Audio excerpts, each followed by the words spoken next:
cuma mau buktiin cerita pocong di pohon kembar. Tapi mereka malah manggil sesuatu yang seharusnya tetap tidur. Dan sekarang satu dari mereka nggak bisa pulang.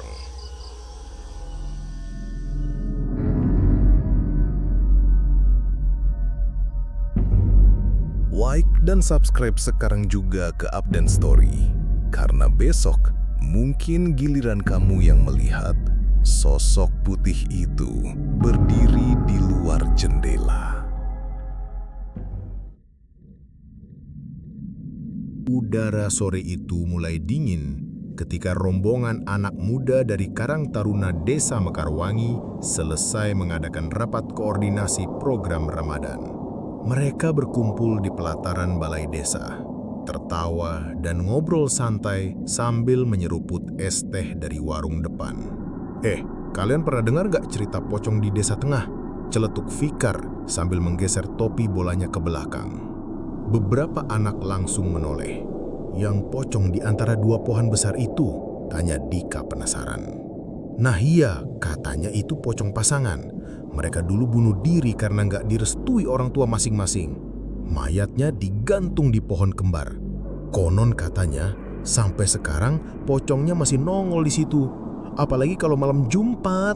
Fikar menurunkan suaranya serendah mungkin, membuat yang lain merinding walau matahari belum sepenuhnya tenggelam. Randy, ketua kelompok Karang Taruna, menggeleng pelan. Udahlah, jangan percaya yang begituan. Kalau cerita terus, nanti jadi kepikiran dan malah kejadian beneran. Tapi yang lain justru tertarik. Bro, kapan lagi kita buktikan bareng-bareng? Usul Rio, yang memang paling nekat. Aduh, kita lagi puasa loh, jangan aneh-aneh, ujar Nisa, satu-satunya perempuan di kelompok itu yang ikut rapat hari itu. Tapi justru katanya, kalau malam-malam pas bulan puasa itu rawan gangguan, karena pintu antara dunia gaib dan manusia lebih tipis, bisik Yayan. Suasana langsung berubah hening sesaat. Malam pun tiba. Namun bukan rasa takut yang menyelimuti, melainkan rasa penasaran. Sekitar pukul 10:30 malam, 20 motor menderu meninggalkan desa Mekarwangi, menuju desa tengah.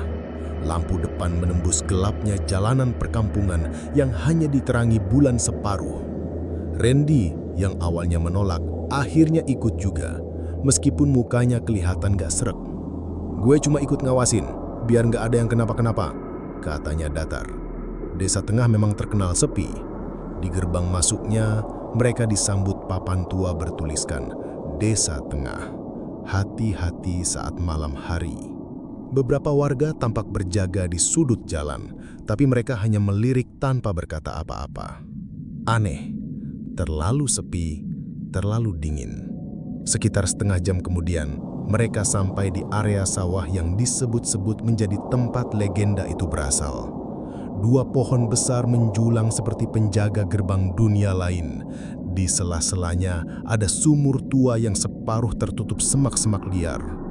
Ini tempatnya, bro? Tanya Rio pelan. Iya, katanya pasangan itu dulu ditemukan tergantung di sini. Satu di pohon kiri, satu lagi di kanan, jawab Fikar lirih. Baru saja mereka melangkah lebih dekat, angin kencang berhembus mendadak dan muncul bau angin menyengat dari arah sumur. Seperti bau daging basi atau lebih buruk. Semua terdiam. Tidak ada yang berani bersuara, apalagi melangkah. Tiba-tiba, dari balik semak pohon kanan muncul sosok putih berdiri tegak, tidak bergerak. Pocong. Seseorang di belakang menjerit. Sosok itu perlahan-lahan melayang ke depan. Mata-mata mereka terpaku. Lalu di pohon kiri muncul satu lagi. Dua pocong di antara dua pohon. Tidak ada yang berani bicara. Tidak ada yang bisa lari. Semua terpaku seperti dibekukan ketakutan. Doa, doa cepat, teriak Randy tiba-tiba memimpin bacaan zikir yang langsung diikuti yang lain. Sosok pocong di sebelah kiri bergerak sedikit, lalu menghilang perlahan seperti kabut tersapu angin. Tapi yang satu lagi masih menatap seolah tahu mereka datang hanya untuk menantangnya. Beberapa anak mulai menangis. Salah satu motor jatuh tanpa disentuh. Bannya menggelinding sendiri ke tengah sawah. Setelah bacaan doa makin kencang, sosok itu akhirnya pudar. Angin berhenti, tapi suasana tetap mencekam. "Pulang, kita harus pulang sekarang," ujar Randy pelan. Tidak ada yang membantah. Mereka naik ke atas motor masing-masing dan ngebut tanpa banyak bicara. Tapi bahkan ketika suara mesin menggeram di sepanjang jalan pulang, satu hal masih membekas kuat di dalam pikiran mereka. Sosok itu tidak marah, tapi juga tidak senang, seperti menunggu. Dan malam itu, rasa penasaran berubah menjadi penyesalan. Mereka tiba di desa Mekarwangi sekitar pukul 1 dini hari. Tak ada yang bicara selama perjalanan pulang. Biasanya habis main atau nongkrong, pasti ada canda tawa, obrolan receh. Tapi kali ini, hening. Seolah lidah mereka ditahan oleh sesuatu yang tak kasat mata. Randy mematikan motornya di halaman rumah. Napasnya berat. Dia sempat menengok ke langit. Bulan tertutup awan, hatinya tak tenang. Lalu ponselnya bergetar. Notifikasi grup WA Karang Taruna meledak. "Rio, ada yang ngikut gua nggak sih barusan pas masuk gang rumah?" "Yayan, astagfirullah bro, gua lihat bayangan putih di kaca warung, padahal warungnya tutup nih ha." "Fikar, bro, jangan main-main dulu lah, kepala gua berat banget ini." Belum sempat membalas, Randy merasa pundaknya berat, seperti ada yang duduk di atasnya. Napasnya tercekak. Ia buru-buru masuk ke dalam rumah, langsung mengambil air wudhu. Tapi bahkan saat ia memercikkan air ke wajah, ada bayangan putih berdiri di ujung cermin kamar mandi. Tegak, tidak bergerak. Astagfirullah. Randy membanting pintu kamar mandi dan melompat ke atas sajadah.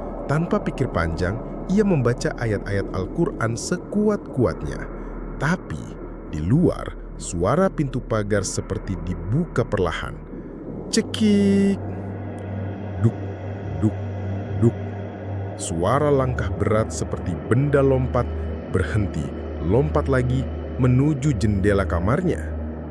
Keesokan harinya, kabar mengejutkan datang. Rio tidak berangkat kerja. Ibunya menemukan dia duduk di kamar dalam posisi memeluk lutut. Matanya kosong, mulutnya hanya berbisik. Dua pohon, mereka belum selesai. Desa Mekarwangi mulai ramai. Anak-anak Karang Taruna dimarahi orang tua mereka. Rapat darurat diadakan malam itu. Tapi sebelum rapat dimulai, Pak RT dipanggil warga. Karena ada kejadian aneh di ladang belakang rumah Mbah Samit, seorang kakek yang dikenal suka bicara sendiri sejak dulu. Di sana, mereka menemukan bekas jejak tanah yang aneh, bukan jejak kaki manusia. Lebih mirip jejak kain yang digesek, lalu meloncat dan berhenti di bawah pohon. Aroma anyir lagi-lagi tercium, sama persis dengan malam sebelumnya. Pak RT langsung mengaitkan ini dengan cerita para anak muda semalam. Tapi yang lebih mengejutkan, Mbah Samit tiba-tiba keluar dari gubuknya sambil tertawa kecil. "Sudah saya bilang, jangan ganggu pohon itu.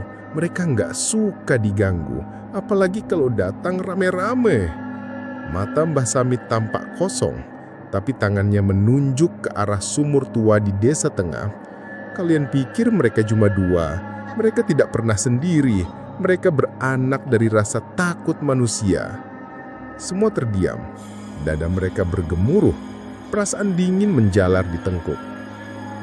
Beberapa anak lainnya mulai melapor hal-hal aneh.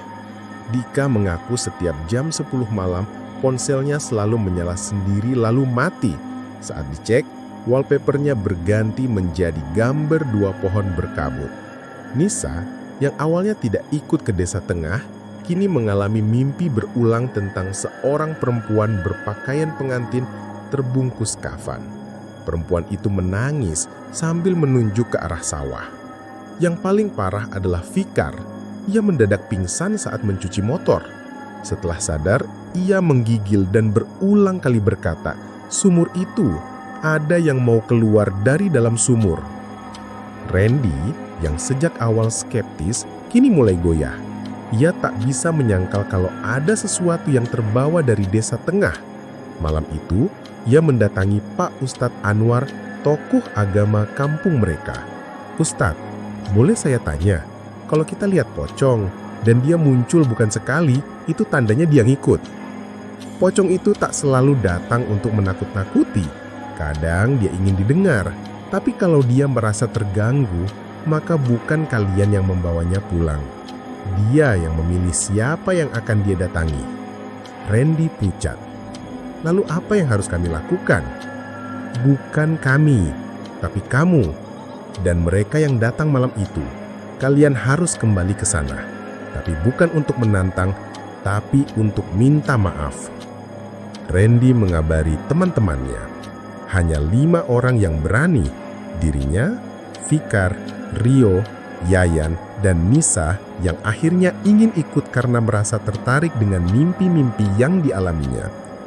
Tanggal ditentukan, malam Jumat berikutnya, mereka akan kembali ke pohon kembar di desa tengah, bukan dengan sombong, tapi dengan ketakutan yang telah berubah menjadi kehormatan.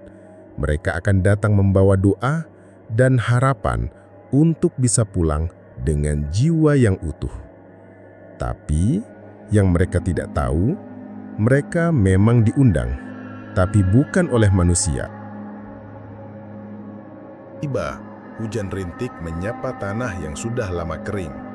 Suara jangkrik terasa ganjil, terdengar seperti berbisik, seolah seluruh alam tahu bahwa malam ini akan ada sesuatu yang dipanggil atau dilepaskan. Kelima orang itu berkumpul di masjid sebelum berangkat. Pak Ustadz Anwar memberikan beberapa amalan doa dan menekankan satu hal. Kalian bukan pergi untuk bertarung, tapi untuk meminta maaf. Jangan pernah menantang mereka dengan logika. Yang kalian hadapi bukan hanya cerita. Mereka membawa air doa, bunga 7 rupa, dan bacaan Yasin yang akan dibacakan di sekitar sumur dan 2 pohon itu. Mereka berangkat dengan 3 motor, berboncengan, hanya membawa yang perlu. Waktu menunjukkan 10.35 malam ketika mereka tiba di lokasi. Awan menutup bulan, angin terasa menusuk, bukan dingin biasa. Saat mereka turun dan melangkah ke arah pohon kembar, suasana berubah drastis. Suara alam mati. Tidak ada jangkrik, tidak ada angin. Bahkan detak jantung sendiri terdengar memekakan. Fikar gemetar. "Bro, yakin ini tempatnya?" Nisa menunjuk ke arah sumur tua.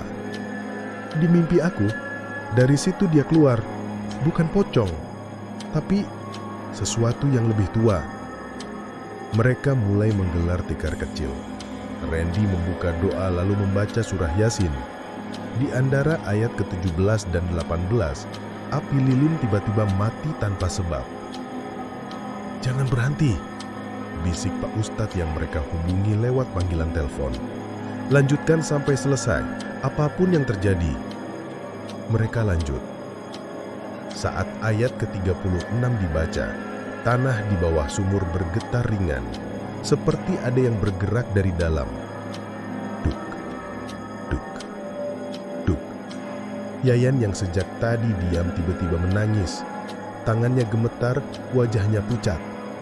Gua yang pertama ngajakin ke sini. Gua yang tantangin. Gua bilang, kita lihat siapa takut. Gua yang bawa kemenyan ke dalam tas waktu itu. Gua cuma iseng. Tapi malam itu pas kita kabur, gua dengar suara perempuan teriak namaku dari sumur. Tiba-tiba, kerak. Salah satu pohon mengeluarkan suara retakan, seperti dipeluk sesuatu dari dalam. Dari balik batang muncul bayangan putih, tapi kali ini bukan 1, bukan 2, tapi 3 pocong.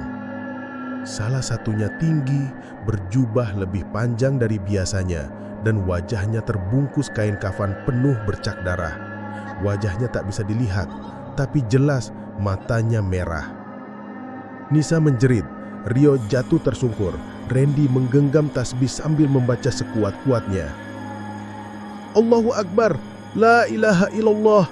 Tapi sosok tinggi itu tidak menghilang seperti biasanya. Ia justru makin dekat, dan saat mendekat ke arah Yayan, ia berhenti. Tangan pocong itu naik, menunjuk ke dada Yayan. Yayan menjerit lalu pingsan. Setelah pembacaan doa selesai dan air doa disiramkan ke sumur, angin besar menyapu area itu. Tanah menjadi lebih tenang. 3 pocong itu perlahan memudar, tetapi yang terakhir, yang tinggi, tersenyum. Mulutnya tak kelihatan, tapi rasa dingin menusuk hati mereka semua. Seperti ia berkata, belum selesai. Mereka kembali pulang menjelang subuh. Yayan masih pingsan. Randy dan yang lain membawanya ke rumah Pak Ustadz. Di pagi harinya, Yayan terbangun, tapi ada yang aneh. Mata Yayan tidak seperti biasanya. Tatapannya kosong dan ia berbisik pelan. Dia belum mau pergi. Dia menunggu satu lagi. Satu di antara kalian yang sebenarnya dari awal tidak pernah berniat minta maaf. Yang dibawanya bukan hanya rasa takut, tapi juga pengkhianatan. Dan malam itu, saat semua sudah tidur, seseorang di antara mereka bermimpi berada di dalam sumur. Di dalam sana, ada ruang sempit, ada cermin berdebu, dan suara perempuan yang memanggilnya dengan penuh dendam. Kamu yang membiarkan aku digantung dulu. Kamu sudah datang lagi. Dan kali ini, kamu tak akan pergi sendirian.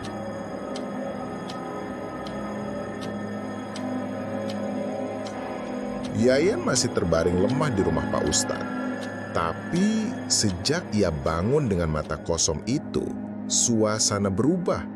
Bukan cuma di rumah Pak Ustadz, tapi di seluruh desa Mekarwangi. Ayam berkokok tengah malam, anjing melolong tanpa henti, dan kabar aneh menyebar. Beberapa warga mengaku melihat 2 pocong duduk di atas balai-balai musola, seperti sedang menunggu. Sementara itu, Randy tidak bisa tidur. Kata-kata Yayan terus terngiang di kepalanya. Satu dari kalian tidak pernah berniat minta maaf. Ia mengingat kembali malam ke Desa Tengah. Siapa yang sejak awal tampak ganjil? Siapa yang dari awal seperti menyembunyikan sesuatu? Matanya tertuju pada Fikar. Pagi harinya, Randy diam-diam mencari ke rumah Fikar. Tapi yang ia temui adalah ibunya. Panik. Fikar sejak subuh keluar rumah, katanya mau ke gudang belakang, tapi sampai sekarang belum balik. Gudangnya itu dulunya tempat Mbak Atun gantung diri. Mbak Atun. Randy terdiam. Itu nama yang pernah disebut Pak Ustadz sebagai perempuan tua yang dikenal dukun pesugihan di Desa Tengah. Tapi ia menghilang secara misterius bertahun lalu dan terakhir terlihat di dekat pohon kembar. Randy langsung menuju gudang itu. Gudang tua itu gelap, berdebu, bau karat dan tanah basah menyengat.